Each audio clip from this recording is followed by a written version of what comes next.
Welcome back to Biblical Greek Tidbits. This is video number 10 in my YouTube series entitled Biblical Greek Tidbits. If you haven't watched any of the previous videos in this series, I suggest that you watch the first two unnumbered videos entitled What Biblical Greek Tidbits is All About and Welcome to Biblical Greek Tidbits. In this presentation, we will do a brief word study on the Greek word παιδαγωγός, which occurs 3 times in the Greek New Testament. First, we list our major sources. 1. A Greek-English lexicon in the Greek New Testament and other early Christian literature, 3rd edition. 2. A Greek-English lexicon compiled by Liddell and Scott, revised by Sir Stuart Jones. 3. The Greek New Testament, 5th revised edition by the United Bible Societies. 4. The exhaustive concordance of the Greek New Testament. And 5. Concordance to the Septuagint by Hatch and Redpath.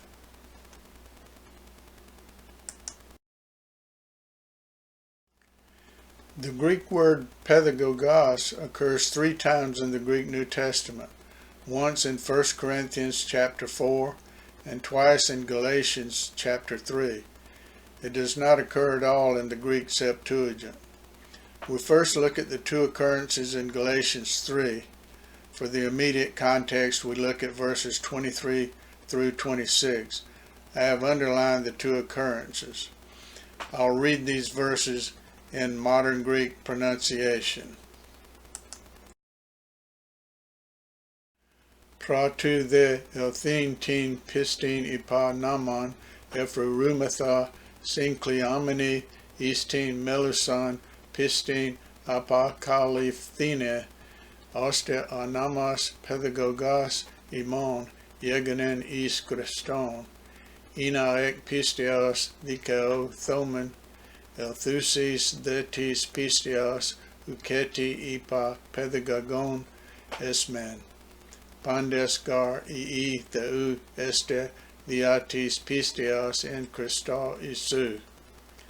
The translation: Now before faith came, we were held captive under the law, imprisoned until the coming faith would be revealed. So then the law was our παιδαγωγός until Christ came, in order that we might be justified by faith. But now that faith has come, we're no longer under a παιδαγωγόν, for you are all sons of God through faith in Christ Jesus. This is the ESV translation, except that I have left the Greek word παιδαγωγός untranslated for now. In verse 24, παιδαγωγός is in the nominative case since it's the subject of the sentence. The complete parsing is nominative case, singular number, masculine gender. In verse 25, παιδαγωγών is in the accusative case since it follows the preposition ipa, which here means under.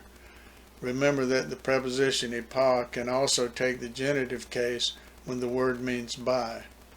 The complete parsing of παιδαγωγών is accusative case, singular number, masculine gender. From reference 1, a Greek-English lexicon of the Greek New Testament and other early Christian literature, we find the following definitional information for the Greek word παιδαγωγός.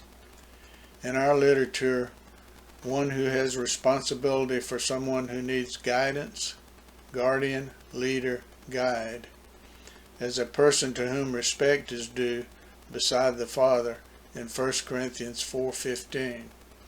Paul evaluates the Mosaic Law as a παιδαγωγός is Christon, Galatians 3:24, where the emphasis is on the constrictive function of the law in contrast to freedom in the gospel.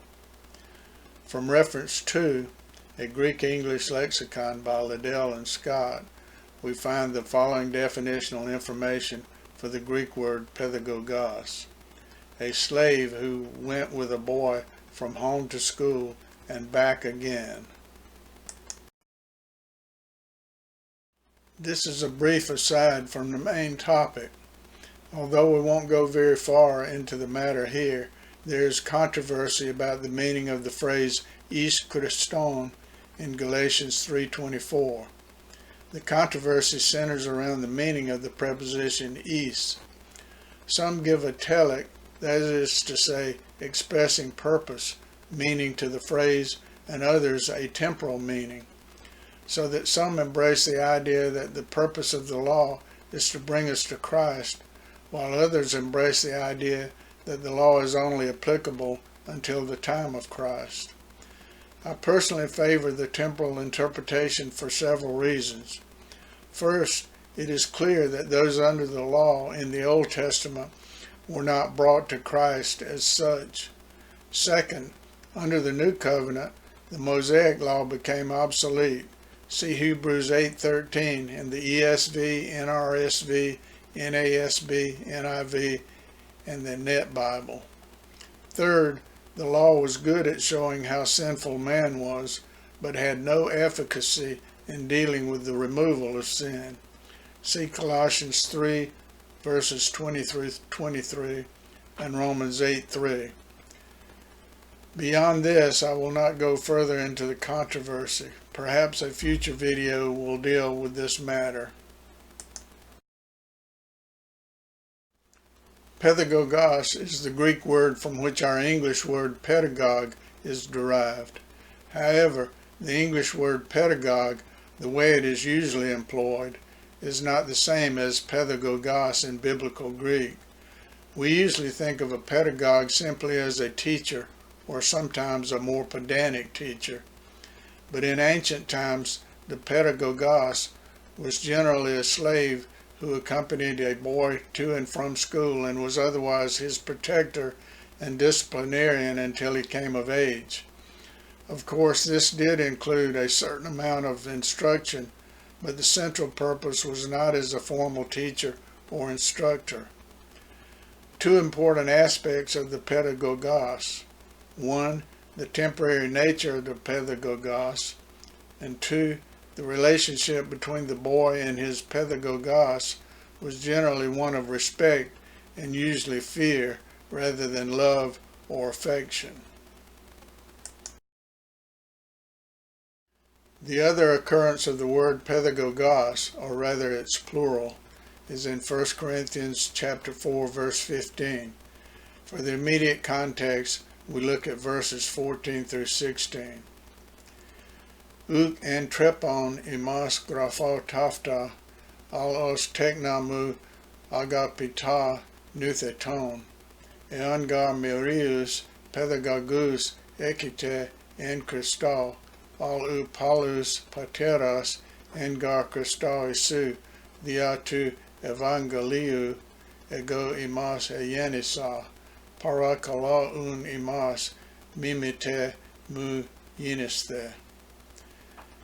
I do not write this to make you ashamed, but to admonish you as my beloved children.